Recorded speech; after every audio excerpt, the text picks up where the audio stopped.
Alguém aqui já orou e Deus disse não? Só eu e o Alex? Ah, alguns mais, né? Como é que nós nos sentimos? Frustrados, tristes, né? E ainda fazemos o uso do Mateus 7,7, que diz o quê? Pedi e dar-se-vos-á. Como a gente pode ficar confuso, né? A Bíblia diz: pedi e dar-se-vos-á. Eu pedi e Deus disse não. Tem um pensamento que eu gosto que diz assim: olha, todos nós desejamos respostas imediatas e diretas às nossas orações. E somos tentados a ficar desanimados quando a resposta é retardada ou vem de uma maneira que não esperávamos. Mas Deus é demasiado sábio e bom para atender nossas petições sempre, justamente ao tempo e da maneira que desejamos. Ele fará mais e melhor por nós do que realizar sempre os nossos desejos. Se você fosse Deus, você não atenderia as suas orações como você espera que seja feito. Deus é bom e sábio demais para nos dar tudo que nós pedimos. Imagine, quanta coisa que nós pedimos, que não é para o nosso bem, nós nem sabemos no momento.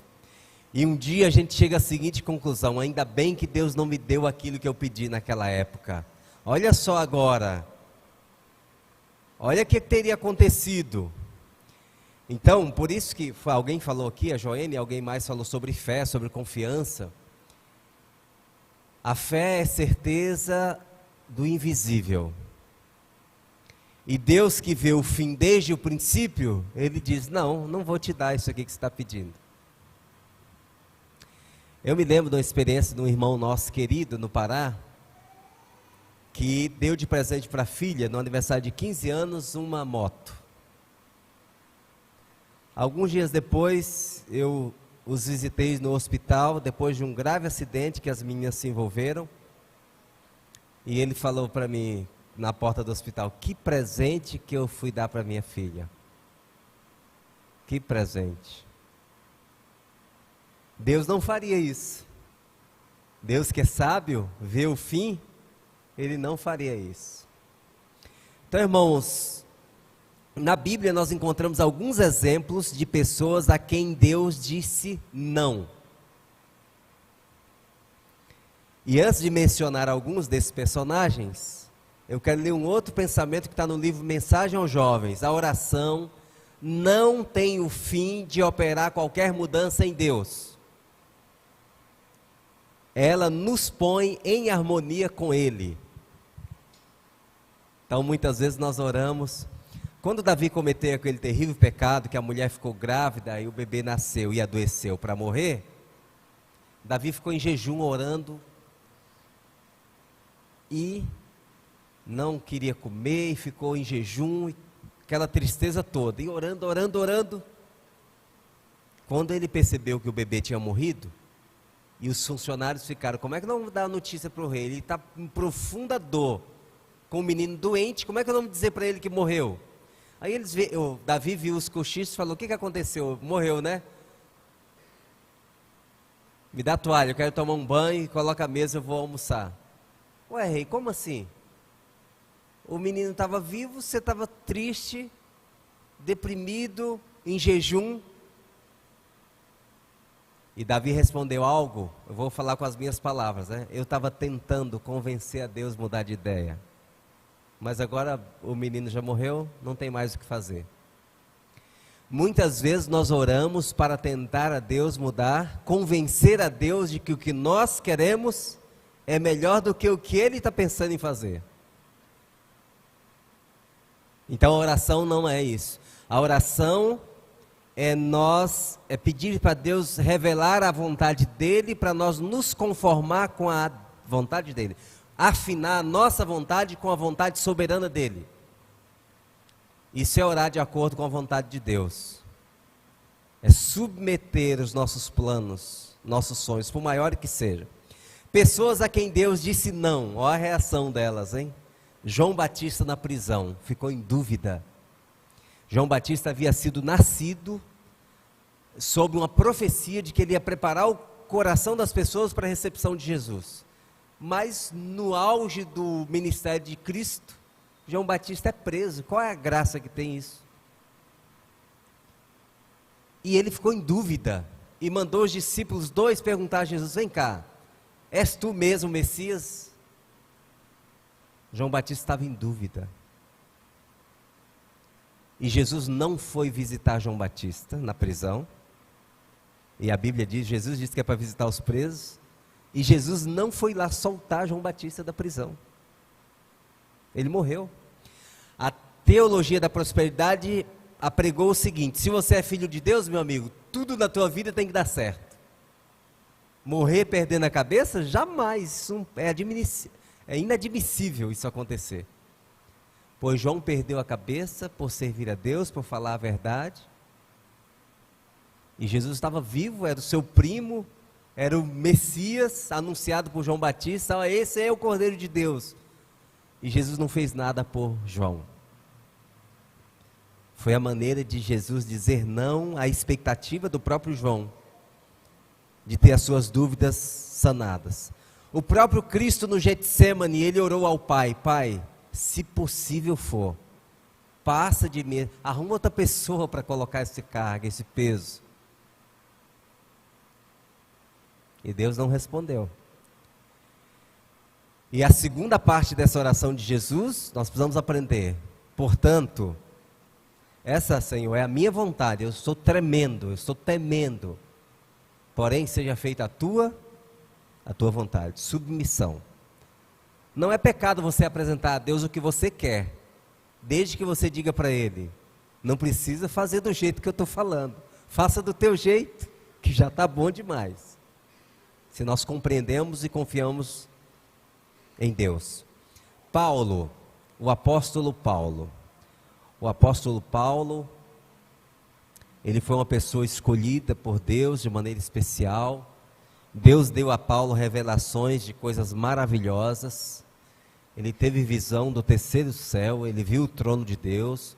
O discipulado do apóstolo Paulo não foi feito por Pedro e Tiago, foi o próprio Cristo, na Arábia, nos 3 anos, depois do batismo por Ananias em Damasco. Paulo desapareceu 3 anos na Arábia, no anonimato. E lá ele recebeu de Deus, de Cristo, toda a instrução. Mas Paulo fez uma oração que Deus não atendeu. Qual foi? O que incomodava Paulo? Um espinho na carne. Um espinho na carne. Pela Bíblia nós entendemos que esse espinho na carne foi um problema de vista que Paulo foi acometido depois da visão de Cristo no caminho de Damasco. Porque os seus secretários é quem escreviam as cartas, e ele assinava: vejam com que grandes letras termino a minha carta, algo assim, todas as cartas. E aos Gálatas Paulo escreveu: eu sei, irmãos, que se pudessem vocês me dariam os vossos olhos. Então Paulo tinha um problema na visão, e ele orou a primeira vez para Deus curá-lo. Ele orou a segunda vez, e ele orou 3 vezes, e a resposta foi o quê? Não me fale mais nesse assunto, a minha graça te basta. Jesus não curou Paulo, não respondeu essa sua oração. E o outro exemplo que eu quero me deter um pouquinho com os irmãos é o exemplo de Moisés. É bonito, impressionante e impactante, é forte. Moisés teve uma vida de muito privilégio. Do nada, humanamente falando, ele se tornou o neto do faraó. E o candidato ao trono da maior nação da época. Então ele, um adolescente criado no palácio, aprendeu línguas, toda a cultura mundial, ele foi treinado, ensinado. E depois Deus o chamou para lidar com o seu povo. E Moisés abandonou a carreira em direção ao trono do Egito depois de fazer um treinamento com os bichos nos pastos, ele foi conduzir o povo de Israel do Egito para Canaã. E Deus dizia assim para Moisés: olha, para o povo ficar animado, você vai dizer que a terra para onde vocês estão indo, como é que dizia? Mana, leite e mel. E essa expressão bíblica não é comum para nós, mas era dizer que era o paraíso. A terra que emana leite e mel, o resto não precisava falar, é um lugar. Moisés, para o povo ficar animado, você diga que lá é um lugar que emana leite e mel. E muitas vezes Moisés repetiu, para estimular o povo a caminhar no deserto, as palavras: gente, nós estamos indo para um lugar que emana leite e mel. E um dia, Deus disse para Moisés: Moisés, sabe aquele lugar que emana leite e mel? Sei, Senhor, estou louco para chegar lá. Você não vai entrar. Você não vai entrar. Como, Senhor? Eu deixei o trono, eu deixei as coisas do mundo, eu aceitei o teu chamado, eu abandonei minha carreira para cuidar do teu povo. Como é que vai ficar para mim eu conduzir esse povo durante todo esse tempo? Tu sabes o meu sofrimento, quanta humilhação já passei com essa gente. E Moisés insistiu com Deus. Vamos ler esse trechinho rapidinho, irmãos? Deuteronômio 3. Eu sei que o tempo está avançadinho, mas não vamos perder nada em gastar mais um pouquinho aqui do nosso tempo. Deuteronômio capítulo 3, verso 23. Lendo a gente tem uma impressão melhor. Todos encontramos? Está na tela também, né? Também eu pedi graça ao Senhor no mesmo tempo dizendo: Senhor Jeová, já começaste a mostrar ao teu servo a tua grandeza, a tua forte mão, porque que Deus há nos céus e na terra que possa obrar segundo as obras, segundo a tua fortaleza? Irmãos, olha que estratégia de Moisés. Primeiro, ele elogia Deus.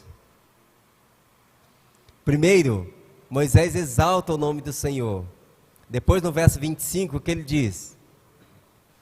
Rogo-te que me deixes passar, para que eu veja essa boa terra que está além do Jordão, esta boa montanha e o Líbano. Porém, o Senhor indignou-se muito contra mim, por causa de vós, e não me ouviu. Antes me disse: basta, não me fales mais neste negócio.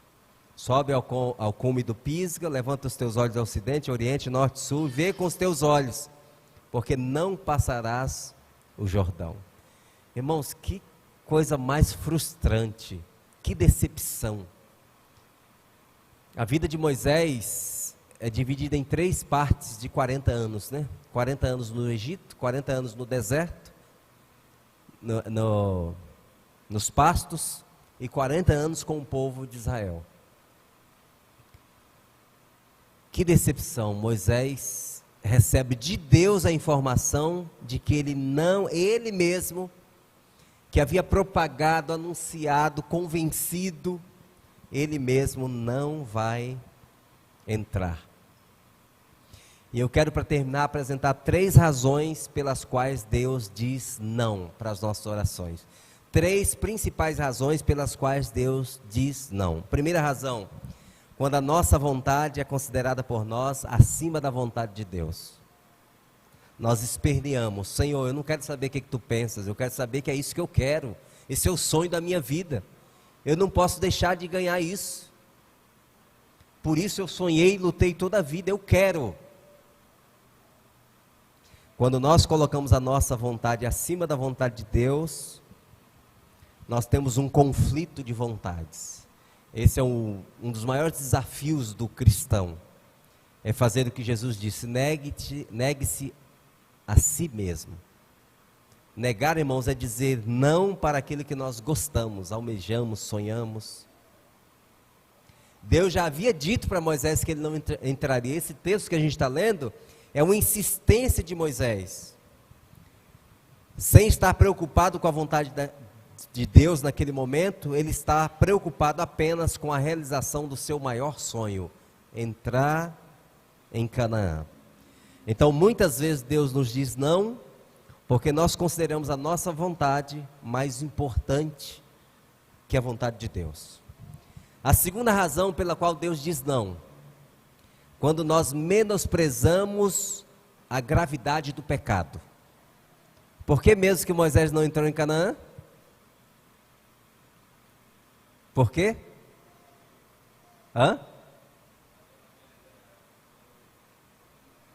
Porque ele bateu na pedra ao invés de falar a pedra. Eu não sabia o segredo desse pecado. A gravidade do pecado de Moisés estava no seguinte fato. Existem 2 episódios de Moisés com a pedra. No início da caminhada e no final. No início da caminhada, Deus falou, vai lá e fira a pedra. Aí ele feriu a pedra, água para todo mundo, os animais, matou a sede. No segundo episódio, Deus disse, fala a pedra. E ela dará água. Aí na impaciência de Moisés, ao invés de falar com a pedra, ele feriu a pedra. Por quê? Tudo no Velho Testamento tem uma lição a respeito de Cristo. Quem era aquela pedra mesmo? Era Cristo. E a lição que Deus queria, o sermão que Deus queria que Moisés pregasse para o povo era: Cristo precisa ser ferido apenas uma vez. E agora, quem quiser ter acesso a Cristo, não é ferindo, mas falando, orando, buscando. E a gravidade do pecado de Moisés está no fato de que ele atrapalhou o sermão que Deus queria dar para o povo. Um sermão sobre o trabalho de Jesus no santuário celestial. O trabalho que Jesus está fazendo hoje. Então o pecado de Moisés foi grave. A posição que ele ocupava. Então nós pensamos assim, Deus foi muito injusto, só por causa de um errinho no final da sua vida. Nós mesmos advogamos a causa de... Não sei o que você sente quando você lê esse assunto. Eu saio em defesa de Moisés. Moisés, poxa, sofreu tanto e agora não poder, só por causa de um pecadinho. Olha como nós diminuímos a gravidade do pecado. E nós fazemos isso muito conosco mesmo. Nós cometemos falhas graves e falamos, foi só um deslize. Eu estava um pouco chateado. Eu estava pressionado. Olha, aquele dia, me desculpa, o sol estava quente. E nós ficamos dando desculpas para diminuir a gravidade do pecado. Irmãos, essa história de Moisés comprova que para Deus pecado é pecado. Foi o pecado que crucificou o Filho de Deus. Foi por causa do pecado que Jesus deixou a glória dos céus, a adoração dos anjos, e veio se tornar homem, sofrer e morrer aqui. Nós achamos que Moisés merecia, não é? Entrar em Canaã. Como é fácil defender o pecado? Muitas vezes Deus nos diz não, porque nós minimizamos a gravidade do pecado. Acho que foi o Richard que falou aqui na frente. Às vezes Deus quer chamar a nossa atenção, não dando a bênção que nós estamos precisando, para chamar a nossa atenção, para nós pensarmos, o que está acontecendo? Eu pedi e a bênção não veio? É algo em mim, Senhor? O que eu posso melhorar? O que está acontecendo? E a terceira vez, a terceira razão pela qual Deus diz não, é maravilhosa. Quando Deus tem algo melhor do que o que você está pedindo. Sabem qual era o plano de Deus para Moisés? O plano de Deus, o plano original de Deus para Moisés, era que Moisés entrasse em Canaã, cansado, desse a posse da terra para o povo, e fosse trasladado ao céu como Elias, honrado pelo céu na frente de toda a nação. Esse era o plano original de Deus. Mas Moisés não sabia. desse plano. Deus tinha para Moisés algo melhor do que os riachos, as palmeiras, os açaís da Canaã. Isso significa que as nossas petições, os nossos desejos, nosso foco, muitas vezes estão em coisas tão pequenas aqui da terra. Para nós é o nosso tudo, mas para Deus é uma ninharia, não tem valor nenhum. Deus tinha algo melhor para Moisés. A Bíblia diz em Efésios 3:20 que Deus é poderoso para fazer tudo muito mais abundantemente além do que pedimos ou pensamos. Então, da próxima vez que Deus disser não para você, não fique desanimado, não perca a fé. Tente adivinhar o que é que Deus está preparando de melhor para você, melhor do que o que você está pedindo. Melhor do que o que você pediu e não recebeu. O que é que os irmãos acham? O que foi melhor para Moisés? Ter entrado em Canaã, como ele queria, ter vivido lá mais 100 anos, ou ter sido ressuscitado por Cristo e levado para o céu? O que foi melhor para Moisés?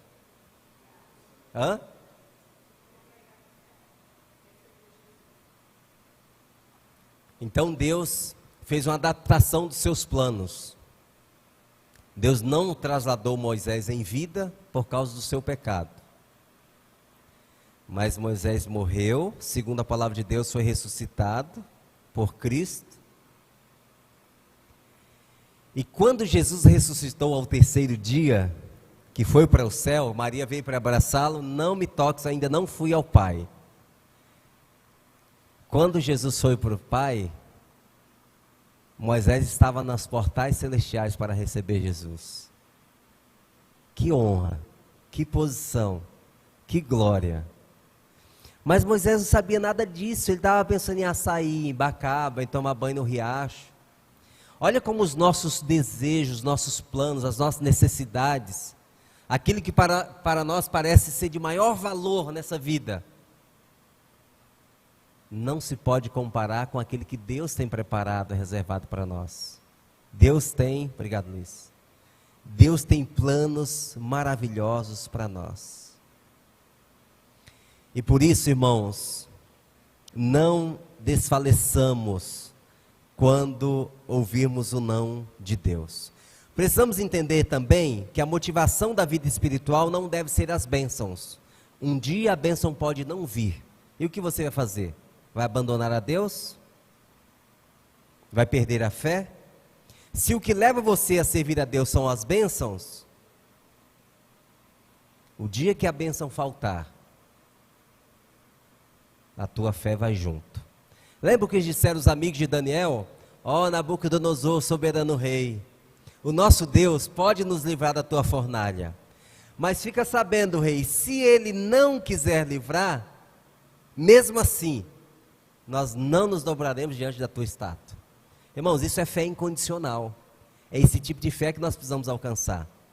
Não é a fé que dependa do que está nas mãos de Deus para nos dar.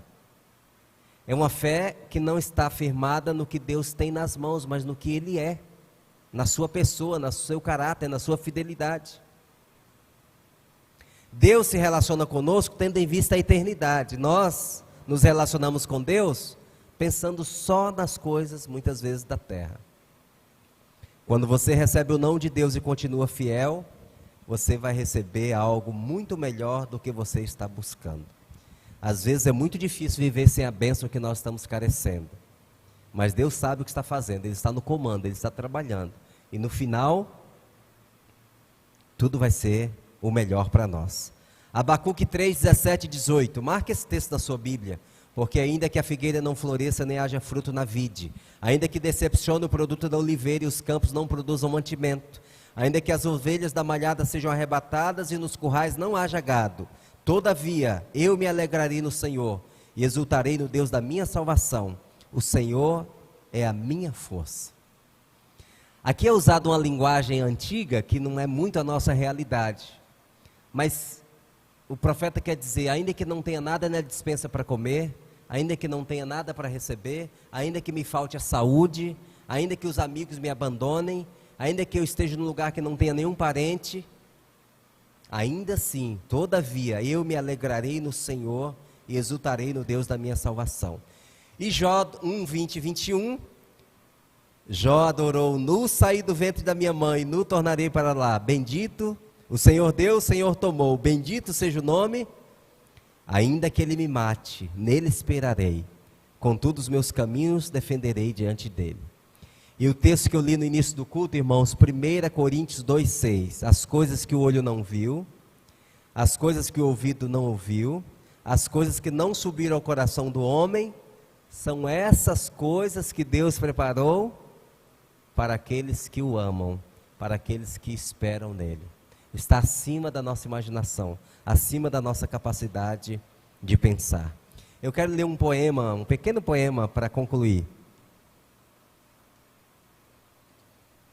Eu pedi forças e Deus me deu dificuldades para me fazer forte. Eu pedi sabedoria e Deus me deu problemas para resolver. Eu pedi prosperidade e Deus me deu cérebro e músculos para trabalhar.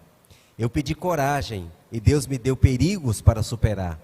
Eu pedi amor e Deus me deu pessoas com problemas para eu ajudar. Eu pedi favores e Deus me deu oportunidades. Não recebi nada do que pedi, mas recebi tudo que precisava. Amém? Que essa possa ser a nossa experiência com Deus na oração. Amém.